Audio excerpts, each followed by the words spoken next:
We chose number 3 because it made more sense and was more of a correct definition than the others.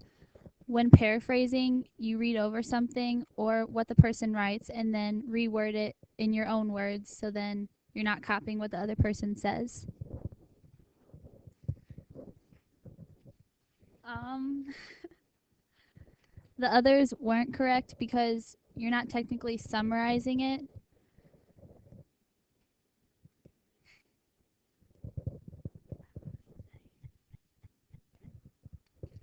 We chose number 1 because it doesn't contain plagiarism.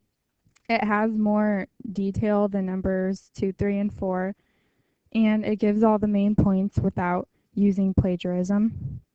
And it also has more explanation.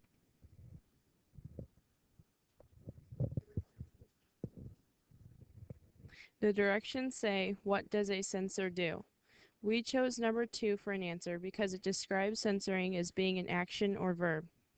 Numbers 1 and 3 say a censor is a person or supervisor, not an action. The question said to put an X during ideas that were not based on definition and circle the favorite one. We chose number 3 because it was based on the definition, but it was also used your own words. The first one didn't really have a lot of detail, and number 2 we put an X through because it says where a government or monarchy can forbid the public to speak, and the definitions didn't say anything about the government or monarchy. We voted the second summarization as our favorite because no parts of the original definition are repeated the same way. Also, we believe the second summarization sounded more sophisticated because it got the point across accurately.